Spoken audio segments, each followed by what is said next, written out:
اور پھر جاتے جاتے یہ مہینہ مواسات کا مہینہ، غم گساری کا مہینہ ہے، غم خاری کا مہینہ ہے۔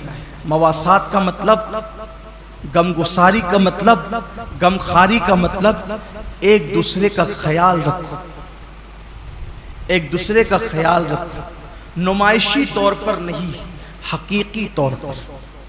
ایک دوسرے کا خیال رکھنے کا مطلب اگر کوئی حاجت مند نظر آئے اس کی حاجت کو پورا کرو، کوئی تکلیف میں نظر آئے اس کی تکلیف کو پورا کرو۔ بلکہ آپ مجھے یہ بتائیں کہ آخر اللہ رب العزت تو بے نیاز ہے،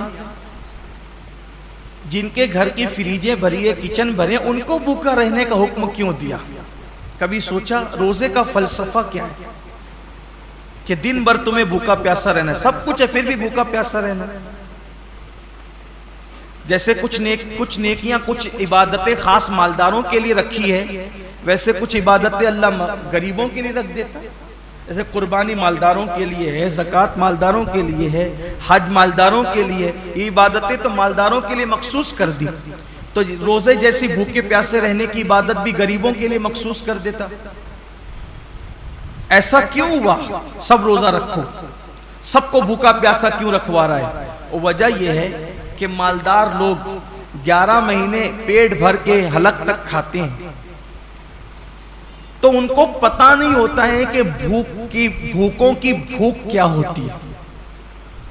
جو بندہ جس تکلیف سے گزرے گا نہیں، اس کو اس تکلیف کا احساس کبھی نہیں ہوگا۔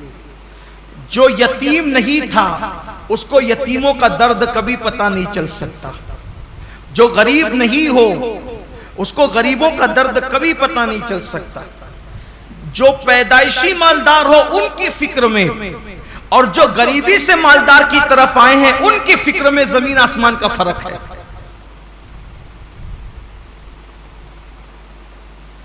ایک مرتبہ کا واقعہ ہے کہ کچھ غریب قافلے گزر رہے تھے مالداروں کی بستی سے، کچھ غریبوں کے قافلے گزر رہے تھے مالداروں کی بستی سے، تو وہ نیچے کی پڑی ہوئی روٹیاں اٹھا کر کے کھا رہے تھے۔ تو مالداروں کے بچوں نے ان کو دیکھا تو اپنے باپ سے پوچھا کہ یہ لوگ نیچے کی روٹی پڑی ہوئی کیوں اٹھا کے کھاتے ہیں؟ تو باپ نے جواب دیا، بیٹے ان کو روٹی نہیں ملی اس لیے یہ روٹی اٹھا کے کھاتے۔ تو کہا ابا ان کو روٹی نہیں ملے تو انہیں چاہیے تھا کہ یہ دکان سے کیک خرید لیتے۔ اب اس بچے کو کیا پتا کہ جنہیں روٹی نصیب نہیں وہ کیک کہاں سے خریدیں گے، لیکن اس کی سوچ تھی چونکہ وہ مالدار گھر میں پیدا ہو۔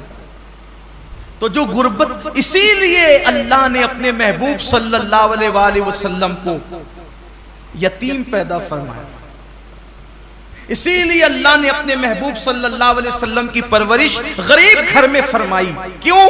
کہ محبوب کو ایسی غربت سے گزارو اور ایسی یتیمی سے گزارو، کیونکہ جو غریبوں کا ماوا اور یتیموں کا ملجا بنا کر بھیجا گیا ہو، جب تک اس منزل سے گزریں گے نہیں تو وہ حقیقی درد کا احساس جو ایک غریب کو غربت کی وجہ سے ہو سکتا ہے، ایک یتیم کو یتیمی کی وجہ سے ہو۔ اسی لیے تو اللہ کے رسول علیہ السلام یتیموں کو دیکھتے تھے تو آنکھوں میں آنسو آ جاتے تھے۔ کیوں؟ اس لیے کہ حضور خود یتیمی سے گزرے تھے، وہ در یتیم تھے۔ آقا فرماتے ہیں میں اس ماں کا بیٹا ہوں کہ میری ماں دھوپ میں سوکھا ہوا گوشت کھا کر کے زندگی گزارتی، اور میری ماں کو میں نے سوکھے ٹکڑے کھاتے ہوئے دیکھا۔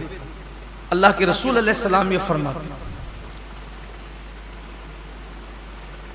تو یہ روزے جو رکھائے جاتے ہیں 1 مہینے تک، اس کی بہت ساری حکمتوں میں سے ایک حکمت یہ بھی ہے، 11 مہینے تک پیٹ بھر کر کھانے والوں ذرا 1 مہینے بھوکے رہ کر دیکھو کہ دنیا کے اندر جو قوم روٹی کے ٹکڑے کو ترس رہی ہے آخر بھوک کس چیز کا نام ہے، تاکہ ان کی بھوک کا تمہیں احساس ہو۔ اور بھی حکمتیں، لیکن ایک حکمت یہ بھی ہے کہ ان کی بھوک کا تمہیں احساس ہو۔